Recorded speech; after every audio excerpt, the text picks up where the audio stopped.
grassroots and kind of the support. Illinois Family Action, the pro-life, pro-family, pro-faith group has moved away from Bailey and moved to our camp as well. I got the endorsement from them just the other day, so that's another big thing. That's great news, and that kind of just shows you the momentum shifting. And again, we're not here to do any character assassination. No. That's not what's happening right now. And I very much appreciate how, talking to a lot of the candidates that we have come on, they are of a higher cut in how they carry themselves, and they sell themselves. They don't just bash the other people, which is something that I wish most Republicans could start learning to do, like your level of character. So I very much appreciate that. But all of us are worried about that actually happening. Alex, you just joined. You were invited to speak earlier, but I noticed you dropped down. So if you wanted to go ahead and say anything, we've got had a few more minutes before we respect the rest of this evening and allow him to have a break. So go ahead. I guess my only question is, if you become governor, will you take Illinois out of the popular vote interstate compact?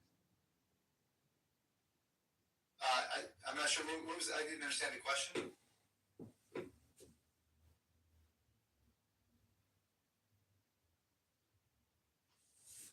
Alex, you still there?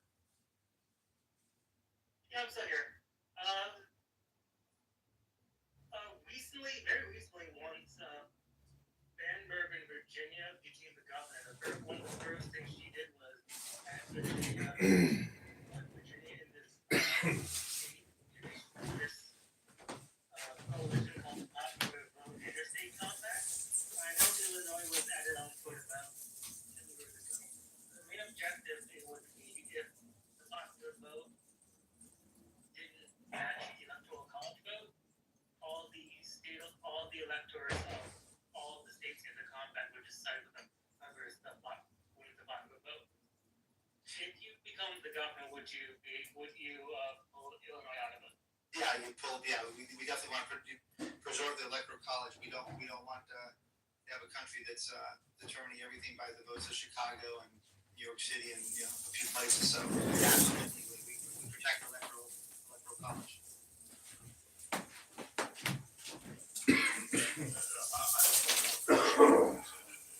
Probably deals temporarily with executive and have to be moved through the legislature to be permanent. What would you do in reference to the voter ID? Like, I know we're waiting on Thune to do something with it, and so on and so forth on the federal level, but what do you think you can do on the state level to make a big difference in that alone? Well, I don't know if you guys saw, just running around on the internet, and I didn't get to check it in detail, but what is shown was that so much of the country supports voter ID, and it was whites, blacks, Latinos. I think everybody over 75%.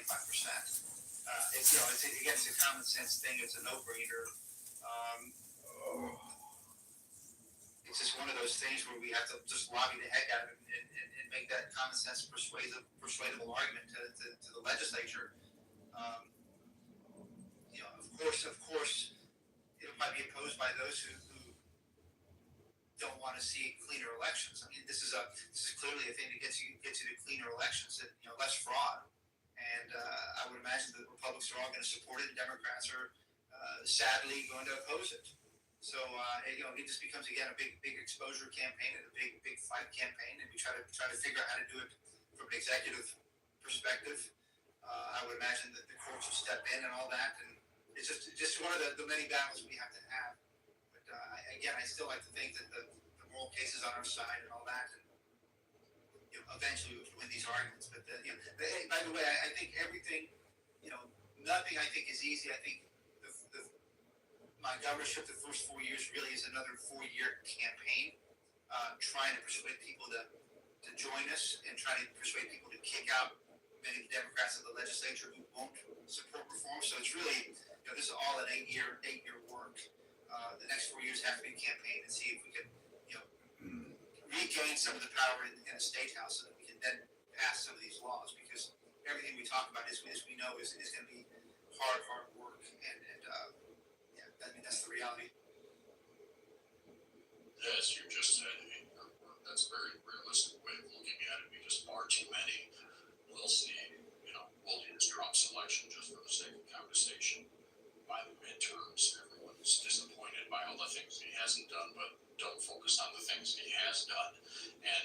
far too many people don't understand, or they do and just choose to ignore it when it comes time to whine. House is low, government gears move, unfortunately. So the idea that this isn't a one-term thing, or hopefully even a two-term thing, it's a long-term thing that has to be regularly maintained, just as any other fine-moving engine. You have to regularly fight for it. You have to regularly hold off the assaults from the leftists and just fight for the Constitution and the people of the state. With that, I feel like you have a great ground game going forward. Real quick, let me let you go 5 more minutes. Christian, do you have, someone just listed it. Bear with me. David, okay.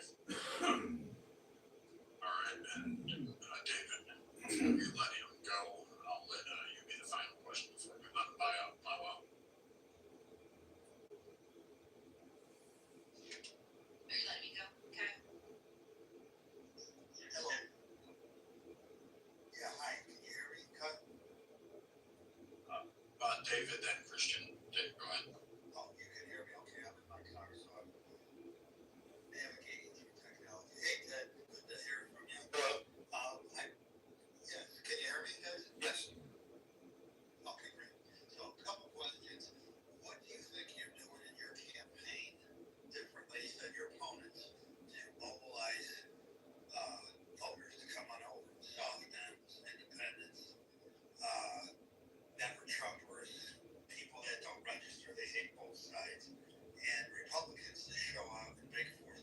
What do you think are some of the things that you're doing? Like I said, that you're seeing are really hot items that are motivating them to want to come over to the Dombrowski camp. And then the second question is, I talked about this, the 8-5 strategy, and we know that the Democrats have a super majority, and we need 8 more state reps, Republicans, and 5 more state senators.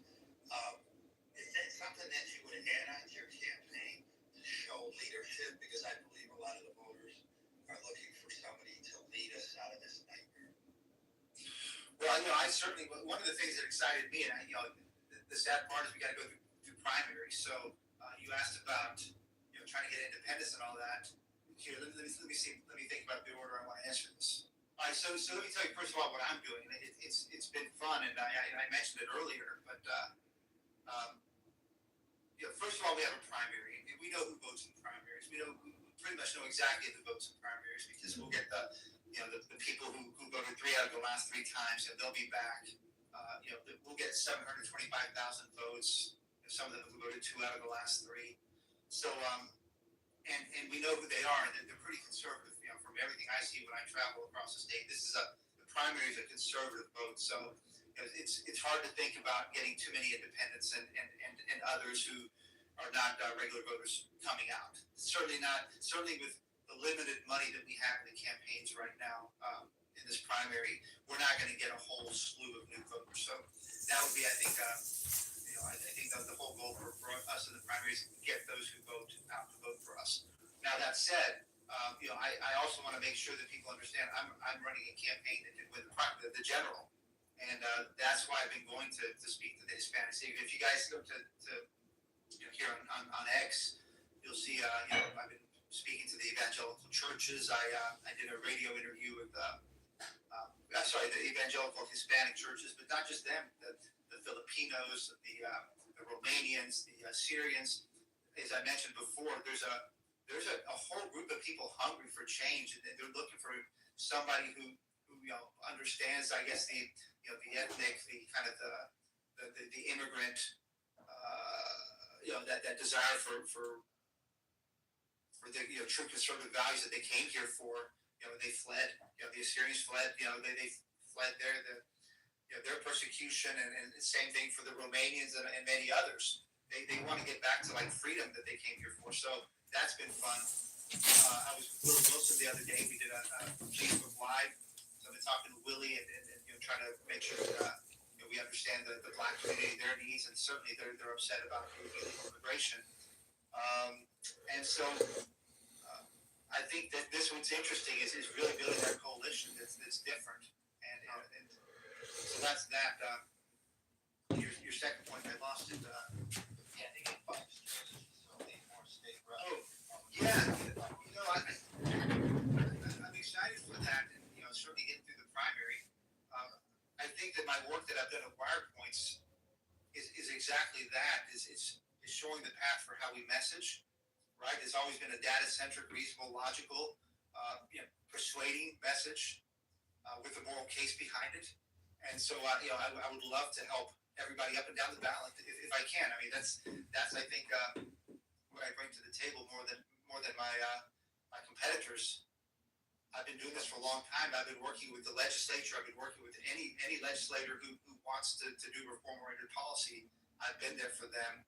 I've testified. I've worked with the grassroots groups, and people like Christian Maxwell. She's that's the kind of person you want to work with. Absolutely, and I'll say this: I remember talking to you.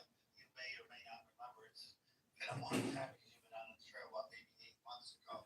And I remember you came to Trump International to Chicago Flips Red, and I said, "Ted, are you going to run?" And you said, "Well, I'm working on it." So you're running. I'm glad you're running. So Thank you. Appreciate it. Yes, and as a what a note to end on.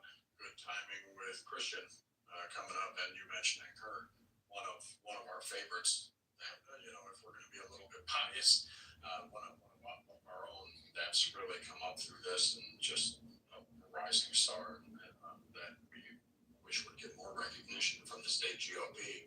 So, but I do want to at least offer it to you because we're a minute past your time. If you don't mind, if you take a question. Oh no, let's see. Absolutely. We got to end with Christian. Thank you. No, I deeply appreciate it. That has helped to grow me tremendously. As far as Ted, like I said, I'm a data-driven person. Data. I'm always living my life by the data. Was the tremendous and deep understanding of what Illinois is facing in so many categories. WirePoints really deeply grasped what's going wrong with our children as far as education here.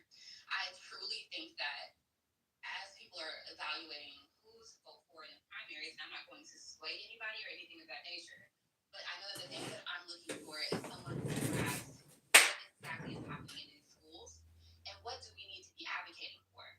What is truly happening in each demographic? Because if we can't fix the issue in our classrooms, we cannot fix our future work pipeline. We can't fix families wanting to migrate here to work because the schools are good. We can't fix so many different aspects of Illinois. If families don't want to even invest because of knowing that there's this foundation of good schools, knowing that you automatically have to pay $10,000 or more a year for private school in Illinois, that's going to turn off so many families. So the thing that I've always seen Ted do Tulsa has been what is going on with Illinois students. And that type of commitment something else. I would say sometimes like an unsexy topic because people forgot about kids during the pandemic. But WirePoints did. They followed every single bit.